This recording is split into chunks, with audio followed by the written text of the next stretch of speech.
and I am going to start the meeting with opening it up for questions, with one exception. One issue has come up repeatedly over the last several days for me and for the governor of the state of Hawaii, and it is this emergency proclamation that has allowed the rights of entry for the Army Corps of Engineers to do some really, really necessary work to ensure public health and safety. Okay?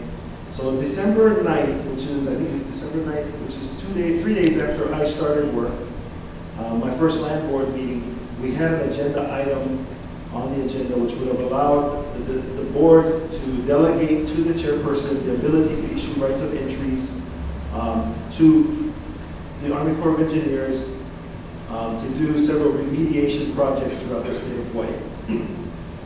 At that board meeting, I had an Attorney General say, just prior to the meeting, you know, even though we've been doing this in the past, there are some Chapter 343 or environmental studies issues that we don't believe that we can continue on this path. Okay? So I asked the board at that time to defer the matter, and it has been deferred ever since. Understanding that we still had unexploded ordnance in many places in the state, and these ordinances still play a significant health and safety risk. And in one of my former passions, of course, is dealing with the Army in Makua Valley, having stood next to 1,000-pound bombs, having stood next to 80-millimeter mortars, having been present when some of these ordinances were detonated. I can tell you from a distance of about 2 miles away, still feeling the pressure shock of a 1,000-pound bomb being detonated in a controlled manner. Understanding that serious health and safety issue that we had going. Also understanding that by about August, we had to be in a position to be ready to issue rights of entry permits to the Army Corps in order to make sure that the allocation of money was locked in order to do this very, very important health and safety work. We started a two-pronged process. The department did. We asked our attorneys to look at, are there exemptions that we can use or ask for from the Office of Environmental Quality, because in the past, that is the venue that you go to get exemptions for emergency procedures.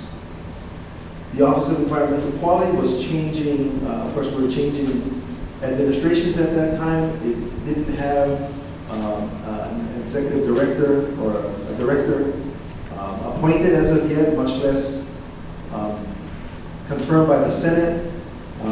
Members had to be appointed, members had to be confirmed. So we started down this process. At the same time, I asked the attorneys to take a look at the potential use of an emergency proclamation because of the health and safety issues and because of the fact that we didn't want to lose that money that would be used to make Hawaii a safer place. So we entered these two tracks, two parallel tracks. We finally got to the point sometime in about May that we had to make a decision. That decision was to go forward with the emergency proclamation. We asked the Attorney General's office to write it up. We asked the governor for his approval because of, again, the health and safety issues and because we had to lock down that money. The health and safety issues would have continued to occur had we not locked down that money. So fast forward, the emergency declaration was signed by the governor. The governor's office, there was some miscommunication between the governor's office, my office, and the Attorney General's office, and for some reason, it didn't get posted once it was signed.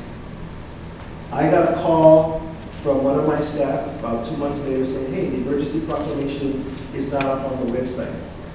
We took immediate steps to rectify that situation. It was put up in August, and all of a sudden, I believe Mr. Carol Cox finds it on our website and and basically goes to the press and say, look, here's another example of where the governor is being secretive, the governor is not being responsive, the Star Advertiser picks it up, and various media outlets pick it up.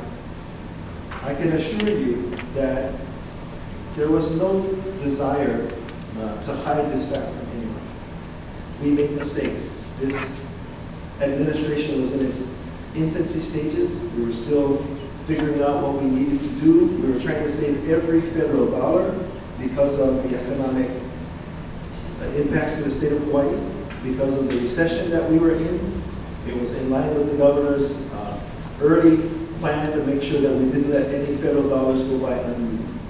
So this is the situation with the emergency proclamation. I can tell you that the real impacts on the ground, what it's done is in a state park that we have on Hawaii Island, in the last week and a half, because of the actions that we've taken, World War II Japanese grenade was found in a park where people recreate every day, and slightly above the park, but in an area where we allow camping, a 51mm Japanese mortar was found, and both of those pieces of munitions were still active, and the high explosives were still active. They were moved to sites away from the public where we have the proper safety distances, and they were dealt with. In other words, the charges were put on them and they were exploded, thus eliminating the safety hazard. So given all of the facts that we had to work with at the time, it was the correct decision, and I still stand by that decision today.